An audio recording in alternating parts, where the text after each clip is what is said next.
this life is like a flicker, like a flame that just comes up and then it's gone. In the light of all eternity, that's what it is, that's what I believe. That's my personal belief. So when you think of it that way, that, we're here and then we're gone. When I think of it that way, it helps me to not take the small things so seriously.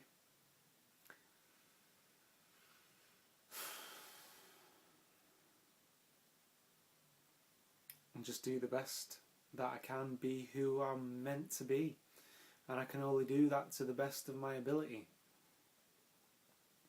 Just the other day, I was saying to my brother that I said to him, I only now feel like I'm just starting to actually love myself.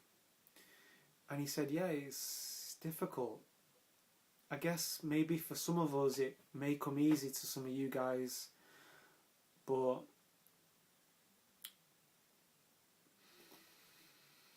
to really love yourself, that's a deep topic, man.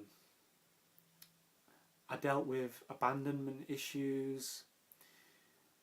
Whenever a girl would withdraw from me, I'd take it really badly and feel wounded, and it took time to heal that.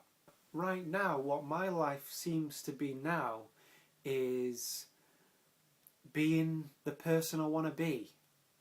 I'm just moving from that place. So it's been finding out who I really am underneath all the other crap that I've accumulated through feeling like I should be this way.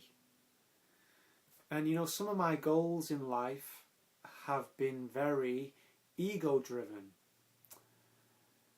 And I'm going to leave a clip up, and I'll leave it here, and it's about the ego. But yeah, some of my goals have been ego driven, like the yoga and the qigong. I used to do it in my younger years because I wanted to be a badass, the Shaolin monks and that. I'd see them and I'd be like, yeah, I want to be like that, the girls will be into me, all that usual stuff that we think, as any young man would think. I mean, what young man doesn't want girls falling at his feet?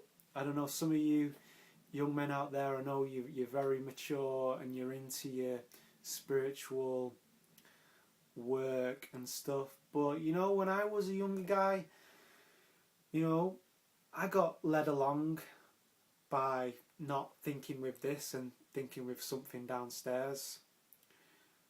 But I needed to go through that because there were lessons I needed to learn, and that's why I don't judge other men who are still caught in that. Doing candle focus helps, and candle focus all it is there's nothing mystical about it really. It's just the practice of focusing your mind on a single point, and when you sit down to do it, the mind's like this, it's all over the place, and then eventually you practice more and you still it, and you can really open up to, it's like walking through a doorway to a different dimension. But it's not a different dimension, it's here, it's now, and it's available to all of us. It's our birthright, and being comfortable and accepting who we are and feeling loved is like our default setting. When you buy a phone and you start to put things into the phone and it becomes slower, and you download viruses from other people.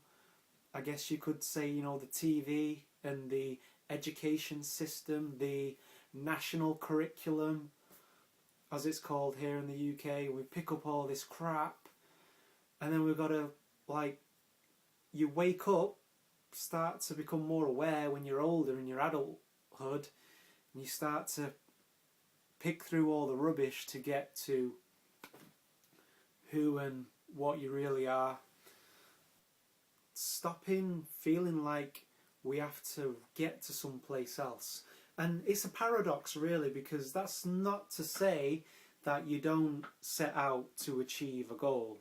It doesn't mean that. But you just kind of do it because you're naturally moving in that direction. Because it's you. It's just you being you and being more of who you are. It's not this ego on your back saying you've got to become this or you're nothing. It's okay to be who you are. It's okay to feel insecure sometimes. It's okay to feel vulnerable. It's okay to be afraid and to feel fear. Becoming the silent witness is probably the most powerful thing that I can share with you, that I can suggest to you. Becoming the silent witness, just watching your thoughts, and that's what the character does in this video down here. He faces his fear of going in an elevator. First, he has to show that he can forgive his enemy, and then he faces his fear of elevators and transcends the ego. And when you transcend the ego, you no longer feed into the ego, and you're no longer afraid. I'm not saying I'm at that point yet. Getting healthy food, it can only help, along with learning to watch the chatter in your head, because my head's a lot less fuzzy when I'm drinking water and drinking juice. Check out Dan the Man if you haven't already. Hope you got something out of this video. I'm going to be doing my best to keep them going. Peace. Catch you later.